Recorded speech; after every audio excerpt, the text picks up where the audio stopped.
There was a time, years and years ago, where the teacher ran a classroom. I was just recently in Australia, and they had an authentic classroom from a gold mining town there. And it's very similar to the old schoolhouses we had. Same model. Teacher taught how many classes of how many ages? However many kids there were. How'd they do that? I have no idea. I think they could shoot them then for misbehaving, I think, but I'm not sure. But they did it, and they did it successfully, and they were able to educate to the degree they could. And the teacher-student connection was solid. Oh, by the way, I left out all the state testing, federal testing. And we're pulling the teacher farther and farther away, and they're trying to find a balance between the student and all the other people that they need to report to. Do you agree with that? And so do you ever try and find a balance by reaching out? You know, oh, I got this. Moms, dads, kid time, okay, work time. What happens? Pretty soon you're so out of balance. The only way you find your balance is to go to your center. You reach in to find balance. Why do you teach? There's one reason. It's the light goes on in the eyes when they get it, right? And that's a good day. Every teacher will tell you the same thing. There's a light that goes on in their eyes when they get it, and I did it. And it's priceless. So you try to find this balance. Well, now technology has created a revolution that's going to put the power back in the hands of the teacher. More than that, it's going to connect the kids again back to a world they understand.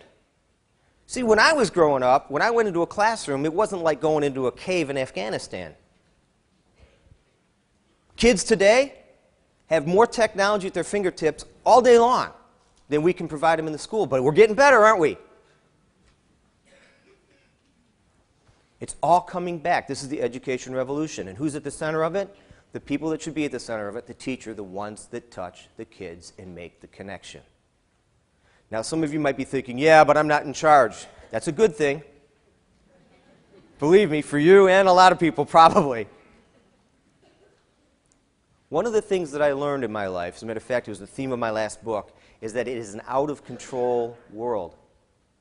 While it's an out-of-control world, we have power in it, no control over it. Being a teacher can feel like an out-of-control experience minute by minute, day by day. Would you agree?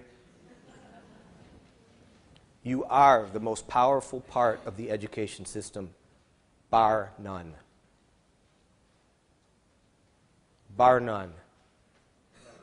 And people all over the country, like the people at this table, are working really hard to get you back into the center, to get you back into the power spot, to give you more tools that you can have to make connections with those students and change lives the way only you can. And in this education revolution, we've left and we're coming back. It's a revolution. Does that make sense to you? It's not a revolution down with a man.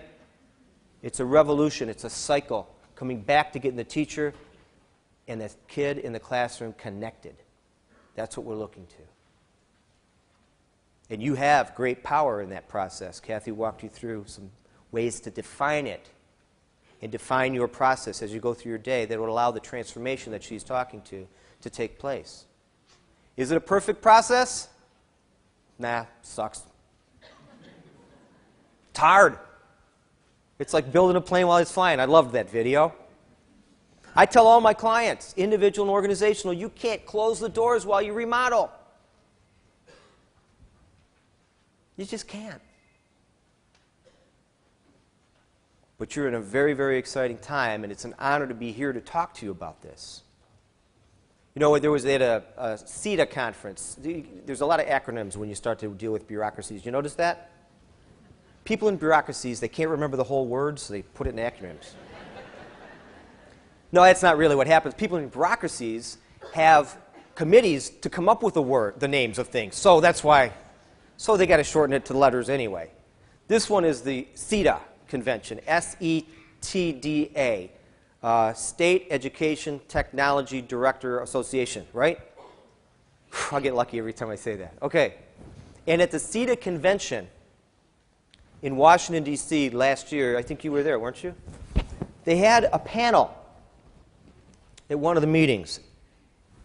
And in this panel, and I don't want to misquote anybody, so let me see if I do this correctly. In this panel, they had little Kenneth Stewart II from McKinley High School. Remember him? He's a sophomore, right? Freshman? Senior. Kenneth Stewart II from McKinley High School. And he was randomly picked, wasn't he, for this thing? Not quite, but he was there. He had a message. Was he even there? See, what I'm doing is I'm sharing a story. I was at breakfast in Cincinnati, Ohio, with a vice president of NetTrekker, Joel Peterson. And Joel Peterson was there in the room, and he was brought to tears by this story. And he's telling me this story, and I said, that's an amazing story. You've got to email me what I want to tell this story to people. And so I'm passing on a story third hand. But you were in the room, right? Was it you that turned to him and asked him if he had a comment?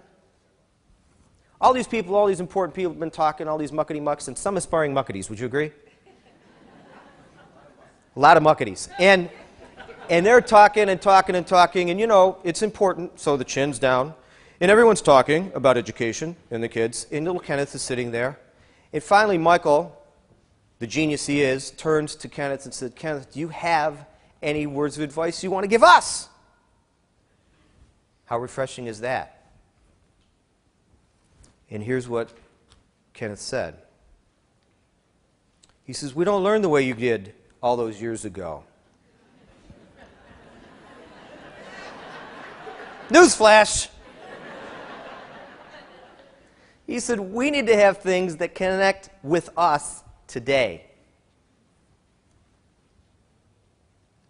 And once you connect with us, please don't let go. Don't let go. Because there's a lot of things out there, some of them not really good, demanding kids' attention. And do they know how to connect with the kids? Like that. Like that. You're the connecting point. You're the connecting point.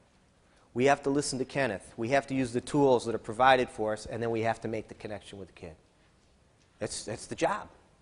We have to do it in an imperfect world, remodeling, while the doors are open. That's the job. Can't control it. But we have power in it. In the power of education, in the power of the transformation this industry is going through. It will be teacher-led. All the behemoths that have been driving this process, with all the greatest reason, are starting to come and look at who? You. All these people have paid a lot of money to affect and influence who? You. Teachers have direct connection. Well, I don't have the checkbook. That's okay. You influence the checkbook. You influence the checkbook. Would you agree with that? That never happened. Or it hasn't happened for years. We're coming through the revolution. This is a good time. For some of us, it might not feel like it's fast enough or it's enough of a change. For others of us might be so excited we can't wait to lead it. You decide. The opportunity is undeniable. It is there.